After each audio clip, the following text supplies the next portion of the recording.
Hey, welcome to Phoenix Kitchen. Today we are going to compare and contrast two different types of meat. The best that a supermarket had to offer ribeye and locally sourced farm fresh ribeye. Which one's going to be the top? Let's find out.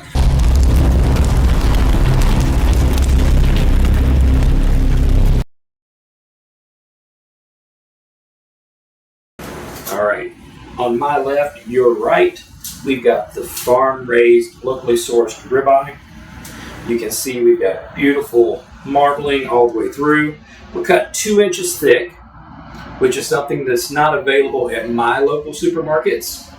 Our area is dominated by either Walmart or Kroger. Neither of them still have butchers in the house, so you get what they cut you. I requested this specifically to be 2 inches thick, because I want to be able to cook this long enough to get a nice sear on the outside, but still keep it at medium rare on the inside. Here, come from our local supermarket. This is the USDA grade Prime.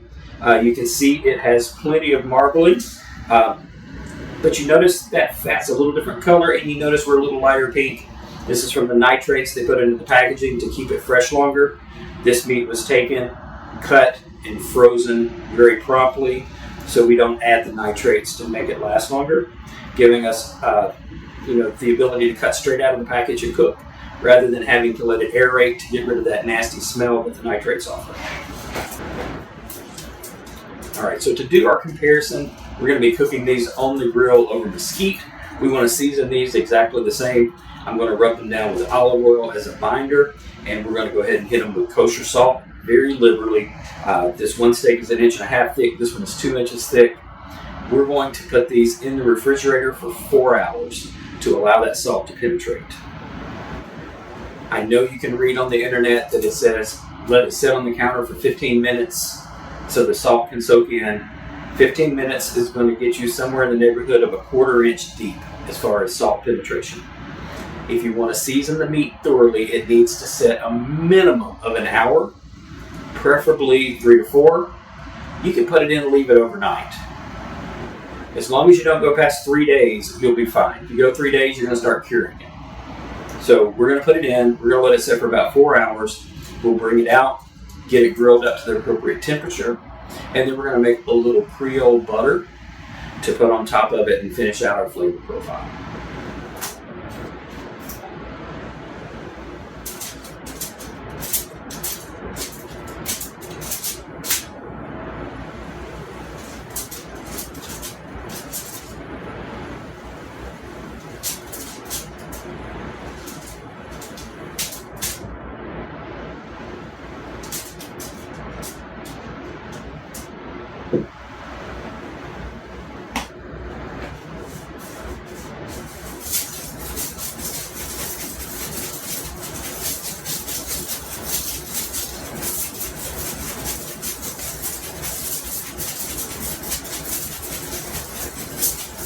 Now you notice we're not shy about salting.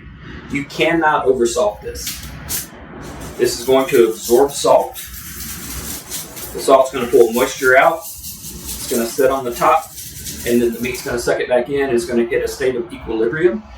It can only hold a certain amount of salt, and it's going to be perfect. The other thing is, as you cook, about 35% of whatever seasonings you put on the outside is going to leave stuck to the pan, stuck to the grill. As the juices run, it's going to push off, so you just simply don't have to worry about that. You are not going to oversalt.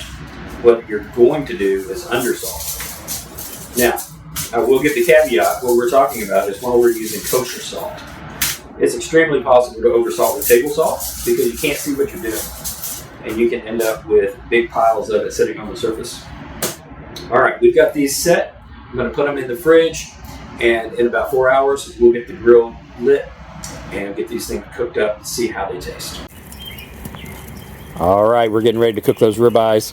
We're going to go ahead and get this fire going. Let these coals turn nice and bright white, and we'll be dropping on some mesquite chunks to go with it. Mesquite works really, really well with beef. Not something you want to smoke with long term. It's a very strong smoke, but it provides good solid heat and great flavor. when used sparingly. So we're going to put in a few chunks to flavor our meat, along with the fat smoke that it will get from the drippings hitting those coals and coming up and giving us some really nice intense flavor. Okay, so we've got the fire started, and while those coals are getting hot, I'm going to go ahead and bring the meat out of the fridge. You can see what I'm talking about with all the salt we put on. It's been soaked in. We don't have any excess salt sitting on these. I'm going to let these set out until the coals get hot.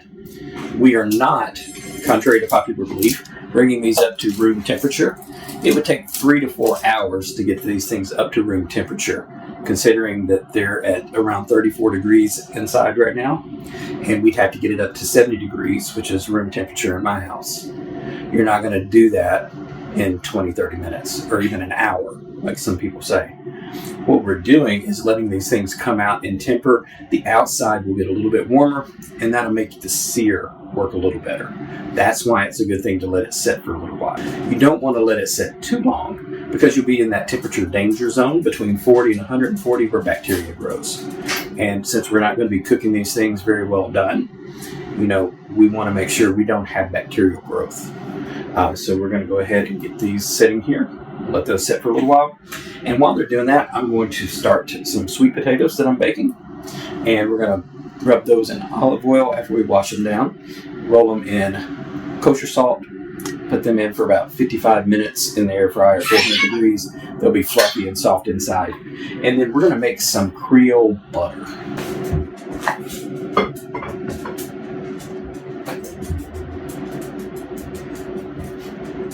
We're just going to make sure that these are smeared around.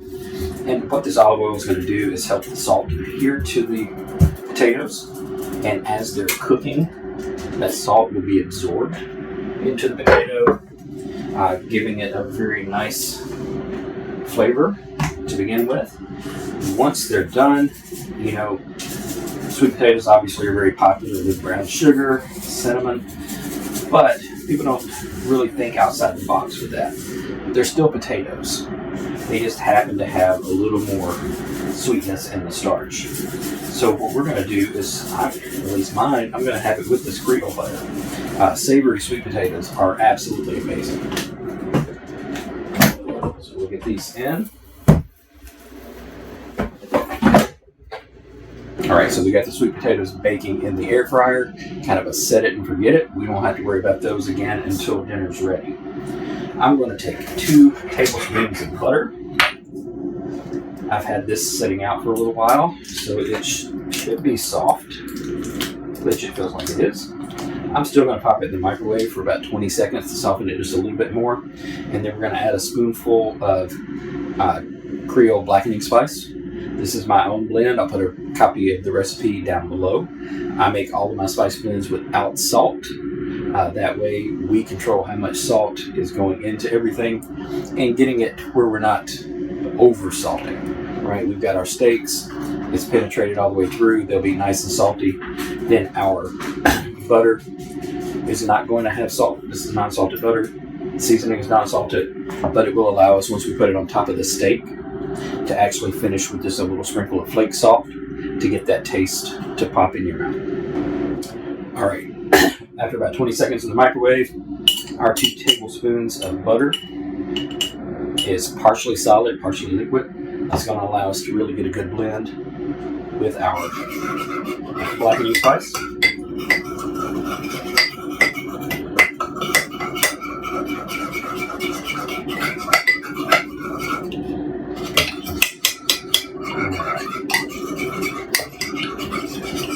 Get it in there nice and smooth. And then we're just going to leave this out at room temperature. It'll solidify just a little bit, but it'll be nice and soft. And when we put it on the warm steak, it'll melt and ooze all over everything, which will be absolutely amazing.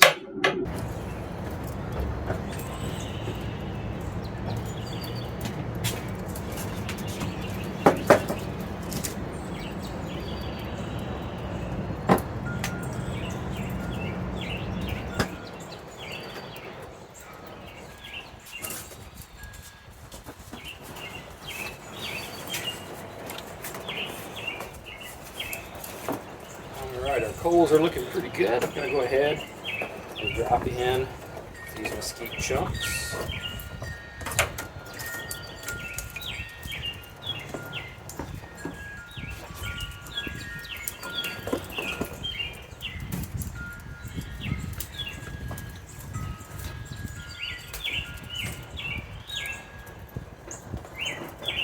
We'll go with a mix of sizes.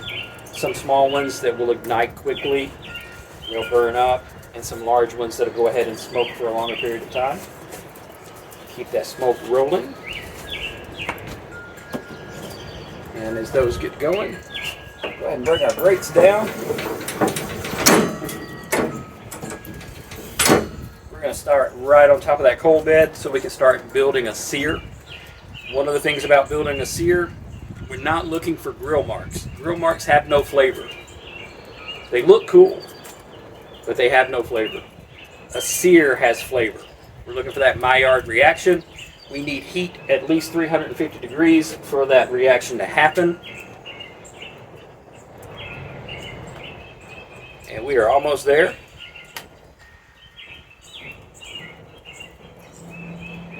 Yeah, there we go. We're at about 364 on the grates. The actual coals themselves are temping out at about 550 right now. You can see that mesquite starting to smoke.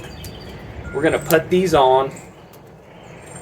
We're going to let them sit for about 30 seconds before we flip it. And we're going to go every 30 seconds to a minute. We're going to flip back and forth. We want to build the sear without burning the outside. That's a very difficult process, because if you forget to flip, you start to burn. A little char here and there, that's great, that's flavor. But we're not looking for grill marks, we're looking to build the sear, and we want to build it layer by layer. So we're going to do this, continually flip. Once we get our sear where we want it, we're going to raise these grates. If you're using a regular grill, you can set up a 2-zone, cooking on one side with high heat, the other side be indirect heat, where the fire is all to one side. That'll work too. But we're going to get it off the heat and let it cook indirectly at a lower temperature until it comes up to, we're looking for about 130, 135. That's where we eat our steaks.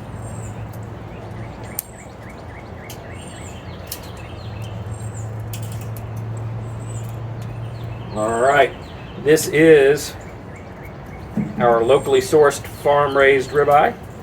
We'll go ahead and get that one right there. And this is our store-bought. It'll definitely be easy to keep up with. We're talking a little bit thicker over here, and of course bone-in. I always go for bone-in if there's an option. It's just going to add to the flavor. Make sure we got our thermometer with us so we can keep up with our internal temp. We don't want to overcook. Overcooking a steak is a horrible thing to do. We're going to bring these up to, like I said, about 130, 135. We're going to put them on back on our grate, take them in. We're going to put tinted aluminum foil over them and let them rest for at least 20 minutes. That tinted aluminum foil will help hold the heat in them, but we've got to let them rest, let those juices redistribute, so that when we cut into it, we don't have juice running all over the cutting board. We want our juice in the steak.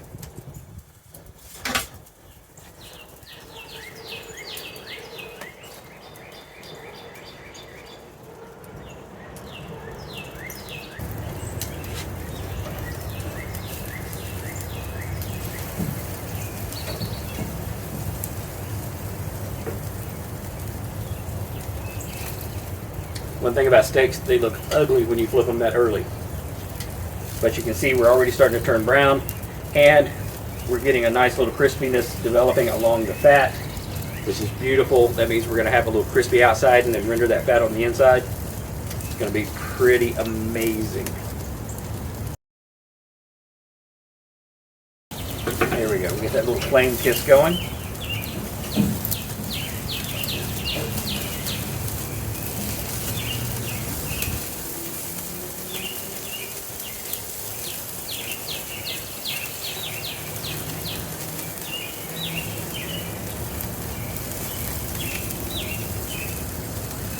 When I was young and first in the restaurant business, I had a manager that said you only flip the meat once. You let it cook 3/4 of the way on one side, then you flip it and finish it off. Me being 18 and not having any clue, that was the way I cooked steaks for a long time. Then I discovered exactly how wrong that was.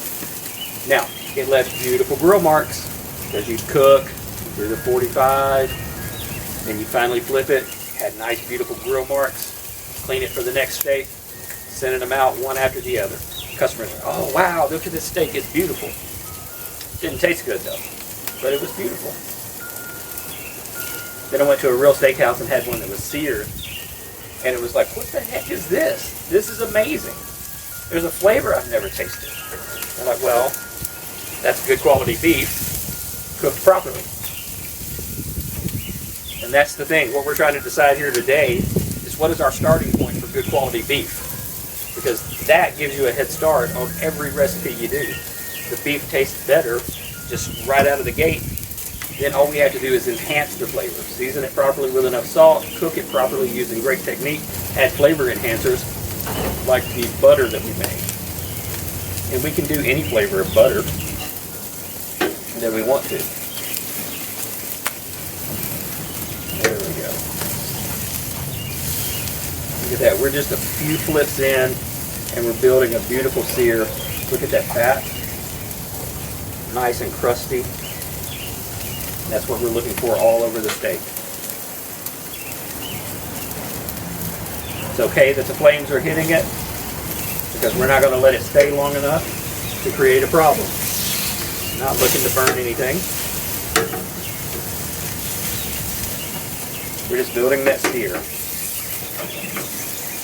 Look at that beautiful brown color right here. That's amazing. That is flavor. There you go. Now the supermarket steak's starting to develop a little sear. You notice it's not developing it as quickly. That's because we don't have as much fat in the steak that's dripping down and hitting those coals and causing flame up and getting that flame kiss.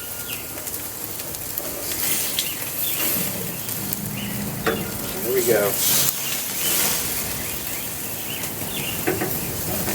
All right. We got a little bit left in the center to build a sear on.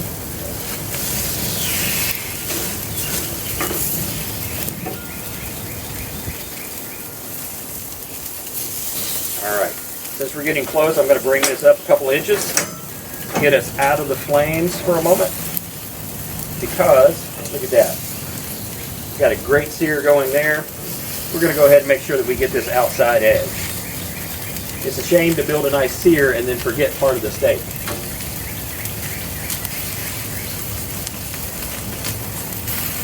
All right, set that there for a second. See the problem with these 1.5-inch supermarket steaks? That outside starts to fall apart. You can't flip it up and get that sear around that layer of fat. Here we can. Got a beautiful little thing going. All right. This one needs another second over that side. All right, there we go. I'm going to go ahead and bring this up.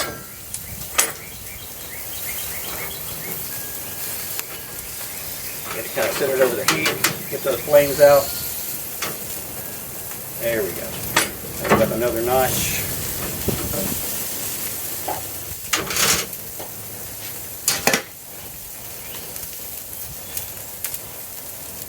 So just to check in, we've got this nice sear built up on the outside of the steak, but we're only at 78 degrees. So we've got plenty of room to let it cook and to let the smoke get into it. We're at 115 on the thinner steak. So we're going to raise this thing up another notch and just let these sit here and cook for a while until we're ready to go. At this point,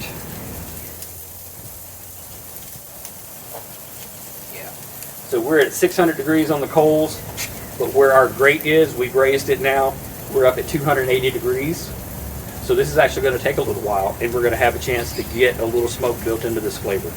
We'll flip it another couple times because we do want it to cook evenly.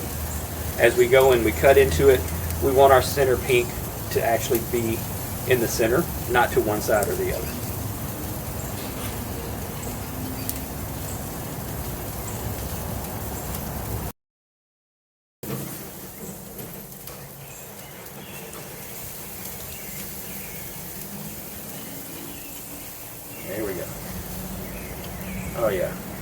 nice and crusty.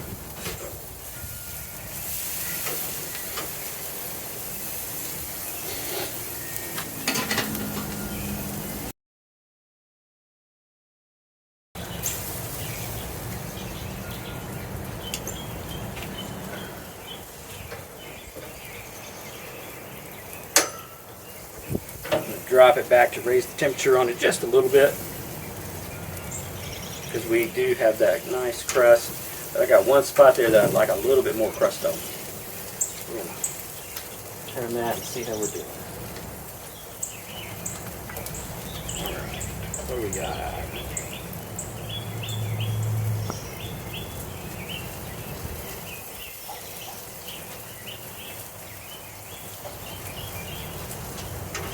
Alright, we're going to pull this thing off at a 1/2 inch thick. It's already done. Matter of fact, honestly, it's probably a little overdone for my preference. Alright, we're still at 115 right here.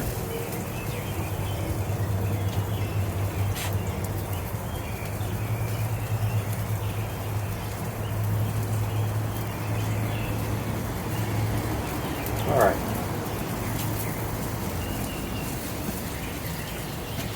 We're going to take this steak in and cover it so that it's not getting too cold while it's resting.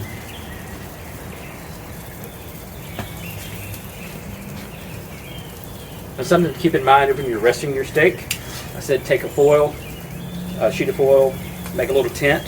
The reason we're making that tent, we don't want to put it directly on the steak.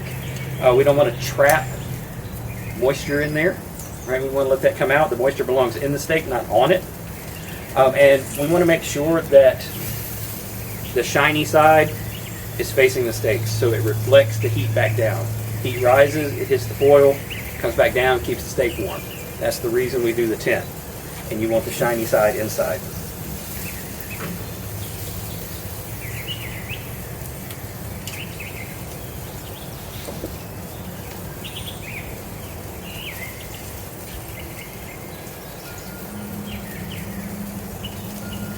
Check this thing over by the bone. Setting about 120, 122. Not much longer now.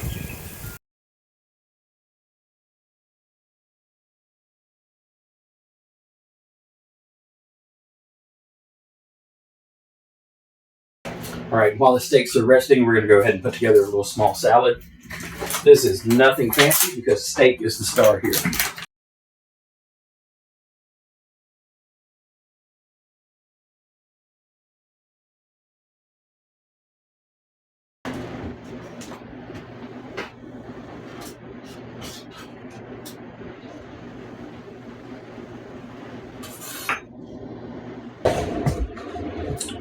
All right, we'll start with our store-bought steak.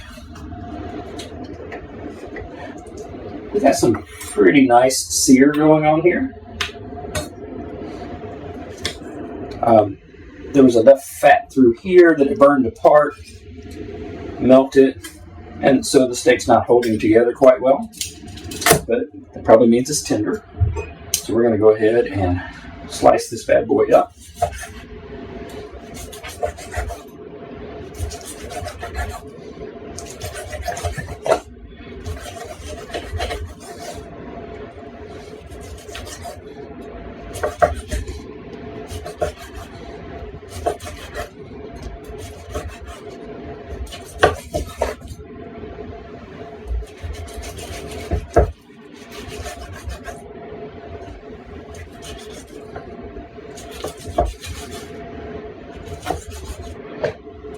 Right.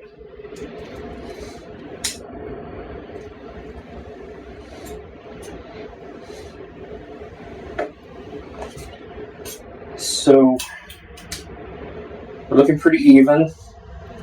It's still nice and pink. There we go. There's a better piece we can see. So we definitely flipped it enough. Kept it pink in the center. We don't have juices running everywhere, so we've rested it well. So this steak is ready to go.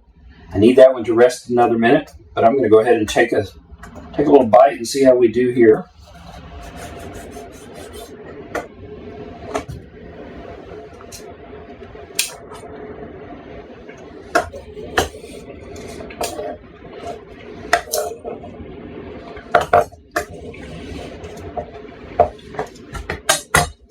So my very first impression, it's well seasoned, it's smoky, it's cooked properly, and it's juicy. But I'm going to go ahead and be arrogant enough to say the supermarket had nothing to do with that. That was me cooking it properly. It has a great taste, but the texture is kind of chewy. It doesn't have that velvetyness to it that you would expect from a well-marbled steak, which we saw this before we seasoned it. It was a well-marbled steak. It's not bad. I'm not saying that at all. It's good. I just don't know if it was 20 bucks a pound good. All right. I think we should be at least close enough to well rested here. Go ahead and cut up our locally sourced steak and see how we ended up.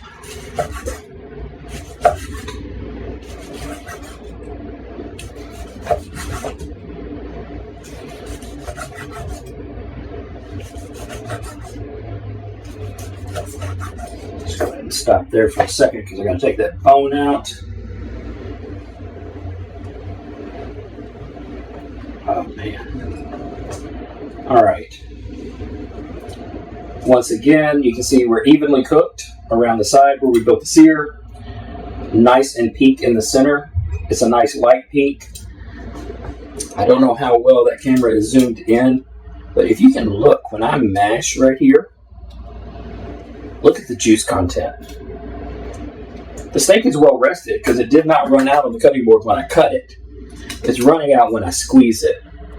And that's rendered fat. That's all that marbled fat that is cooked, and then because it's rested, it's absorbed back into the meat. So let's take a bite of this. This is the moment of truth.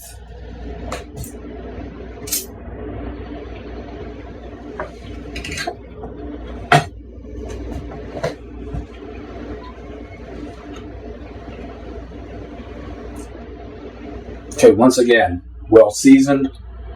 Can taste the smokiness. It's cooked properly. It's well rested. It's extremely juicy. But the meat, it's more tender. And I really like that. It's got a deeper umami flavor. You can really tell that you're eating beef. And that's missing from the store-bought. And when we consider taking the total weight of the meat that I bought and dividing it into the amount that I paid for it, we're only working at about $5.40 a pound. So without our enhancement of the Creole butter, just as it is, nothing but salt and cooked on the grill, the locally sourced meat is far superior to even the prime level supermarket meat. And it's not bad. Don't get me wrong. I'm not trying to diss that prime steak that I got at the supermarket. If this is what I had and I cooked it, I would be happy with it tonight. But sitting beside this, there's no competition. All right, so just for fun, before I plate this up and show you what dinner looks like, I'm going to try it with just a little bit of my Creole butter.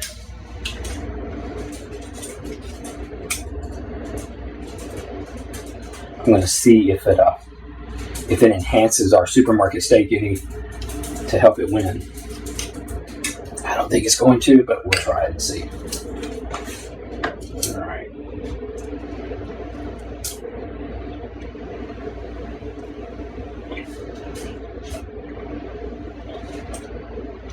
Now, it definitely improved the flavor. That's actually really good. So with help, the supermarket steak is extremely good.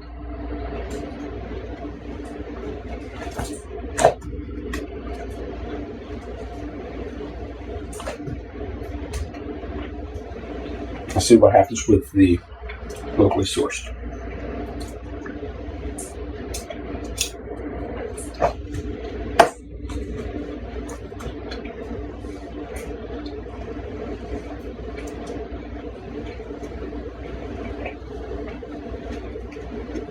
thing that I noticed with the supermarket meat, remember I said that the locally sourced had a more beefy umami flavor?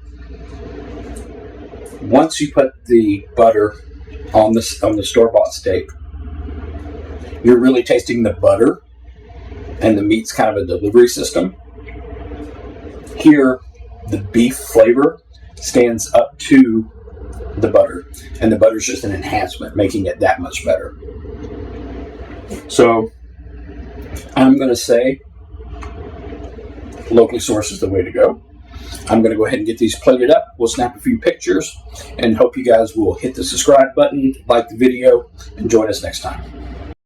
Okay, just a couple of quick final thoughts.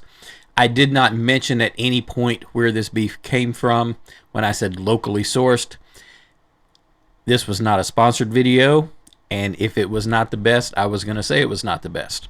However, since day one, I will tell you it came from Tolley Farms in Darden, Tennessee. You can locate them on Facebook. Just search Tolley Farms. We're giving away a 5-piece cast iron lodge cookware set when we hit 1,000 subscribers. All you have to do is like a video and subscribe to the channel to be entered in the giveaway.